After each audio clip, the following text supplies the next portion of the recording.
Assalamualaikum warahmatullahi wabarakatuh, Sobat Muslim. Perjalanan agung Isra Mi'raj Rasulullah berakhir di Sidratul Muntaha hingga bertemu Allah Azza wa Jalla. Dalam perjalanan pulang, Rasulullah dibuat sedih karena Abu Jahal dan kaumnya mendustakannya. Sayyidina Abu Bakarlah orang yang pertama membenarkan perjalanan Isra dan Mi'raj Nabi Muhammad SAW. Bagaimana kisahnya? Sebelum kita lanjut, yuk di-subscribe, dan jika video ini bermanfaat, jangan lupa like dan bagikan kepada orang lain. Dalam perjalanan pulang, Nabi Muhammad SAW melewati kafilah pedagang bangsa Quraisy di suatu tempat. Di kafilah itu ada seekor unta yang membawa 2 karung dagangan, 1 karung berwarna hitam dan 1 karung lagi berwarna putih. Pada saat Nabi berpapasan dengan mereka, tiba-tiba unta itu menjadi liar ketakutan dan berlari berputar-putar hingga akhirnya pingsan dan tersungkur. Di perjalanan pulang, Rasulullah juga melewati kafilah lainnya yang telah kehilangan seekor unta yang memikul dagangan Bani Fulan. Maka Nabi mengucap salam untuk mereka. Beberapa orang dari mereka berkata, "Ini adalah suara Muhammad." Hingga akhirnya Rasulullah tiba di kota Mekah sebelum subuh. Di pagi hari, Rasulullah duduk bersedih karena menyadari bahwa orang-orang pasti akan mendustainya. Tiba-tiba musuh Allah Abu Jahal melewati Rasulullah dan mendatanginya dan kemudian duduk bersamanya. Maka berkatalah Abu Jahal kepada Nabi dengan nada menghina, "Apakah ada sesuatu, wahai Muhammad?" Nabi Muhammad menjawab, "Benar." Abu Jahal berkata, "Apa itu?" Nabi menjawab, "Aku diperjalankan semalam." Abu Jahal kembali bertanya, "Kemana?" Nabi Muhammad SAW menjawab, "Ke Baitul Maqdis." Maka Abu Jahal berkata, "Dan kemudian di pagi hari ini engkau telah kembali lagi di tengah-tengah kami?" Nabi menjawab, "Betul." Maka Abu Jahal berpura-pura mempercayainya. Kemudian Abu Jahal berkata, "Bagaimana pendapatmu apabila aku memanggil kaummu dan engkau kabarkan kepada mereka apa yang barusan engkau ceritakan kepadaku?" Nabi Muhammad SAW menjawab, "Boleh." Maka Abu Jahal memanggil kaumnya, "Wahai sekalian Bani Ka'ab bin Lu'ay, kemarilah." Maka mereka pun berdatangan. Kemudian Abu Jahal berkata kepada Nabi Muhammad, "Ceritakanlah kepada kaummu apa yang barusan engkau ceritakan kepadaku." Maka Rasulullah SAW berkata, "Sesungguhnya aku telah diperjalankan semalam."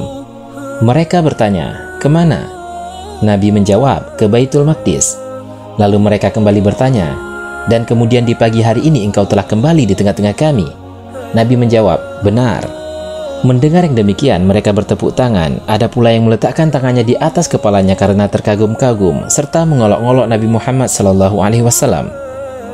Berkatalah Al-Mut'im bin Adi, "Setiap perkara dan kasus mengenaimu sebelum hari ini begitu mudah dan kecil, namun hari ini lain. Wahai Muhammad, aku bersaksi bahwasanya engkau adalah pembohong. Kami bersusah payah menuju Baitul Maqdis 1 bulan perjalanan dan kembali dari Baitul Maqdis 1 bulan perjalanan. Lalu engkau mendatanginya dan kembali ke Mekah dalam 1 malam. Demi Lata dan Uzza aku tidak mempercayaimu."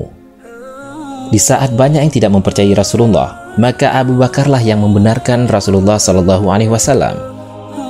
Sayyidina Abu Bakar radhiyallahu anhu kemudian berkata, "Wahai Al-Mut'in, alangkah buruknya perkataanmu kepada keponakanmu Nabi Muhammad.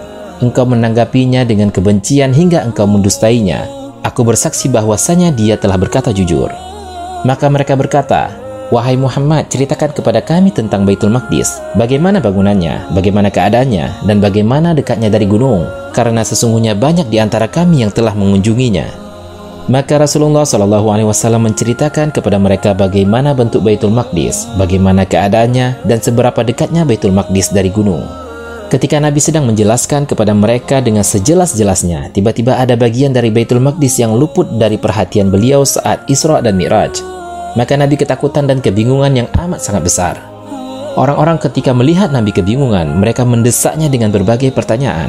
Di saat itulah Allah menampakkan kepada Nabi Muhammad Masjidil Aqsa hingga beliau menyaksikannya dengan sangat jelas.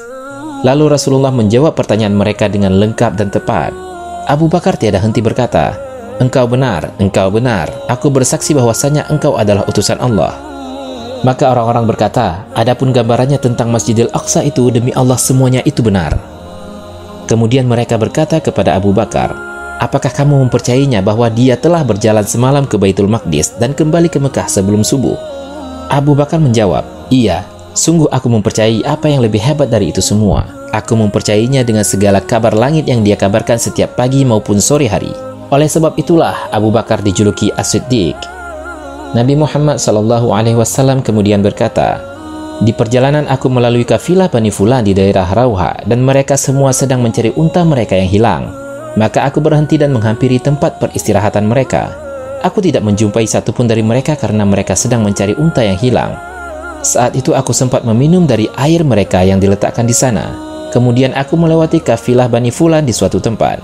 Di kafilah itu ada seekor unta yang membawa 2 buah karung dagangan. Satu karung berwarna hitam dan satu karung lainnya berwarna putih. Pada saat berpapasan dengan mereka, tiba-tiba unta itu menjadi liar ketakutan dan berlari berputar-putar hingga akhirnya pingsan dan tersungkur. Kemudian aku melewati kafilah Bani Fulan di Tan'im. Kafilah itu dipimpin oleh unta yang berwarna abu-abu dengan pelana hitam dan 2 tali kekang yang berwarna hitam. Dan kafilah itu akan datang kepada kalian dari Bukit Saniyah dipimpin oleh unta tersebut." Mereka bertanya, "Kapan mereka datang?" Nabi menjawab, "Pada hari Rabu." Maka pada hari itu para pembesar Quraisy menunggu kafilah tersebut hingga matahari hampir tenggelam pada hari itu dan kafilah tak kunjung datang. Nabi Muhammad SAW berdoa agar dipanjangkan hari itu sesaat. Pada hari itu matahari ditahan hingga datanglah kafilah tersebut.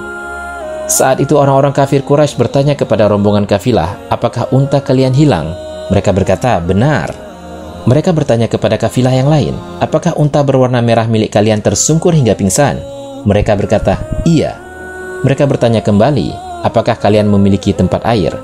Maka seorang lelaki berkata, "Demi Allah aku telah meletakkannya dan tidak seorang pun dari kami meminumnya dan tidak juga tumpah ke tanah." Kemudian mereka semua menuduh Nabi Muhammad SAW sebagai seorang penyihir. Kemudian Allah menurunkan firman-Nya, "Maha suci Allah yang telah memperjalankan hambanya pada suatu malam dari Masjidil Haram ke Masjidil Aqsa yang telah kami berkahi sekelilingnya, agar kami perlihatkan kepadanya sebagian dari tanda-tanda kebesaran kami. Sesungguhnya Dia adalah Maha mendengar lagi Maha mengetahui." Demikian Sobat Muslim, kisah perjalanan pulang Rasulullah SAW setelah melakukan Isra dan Mi'raj. Dan Abu Bakarlah yang membenarkan Rasulullah SAW hingga beliau mendapatkan gelar As-Siddiq. Jika Antum memiliki informasi lain untuk melengkapi kisah tersebut, silahkan komen di bawah. Jazakumullahu khairan katsiran.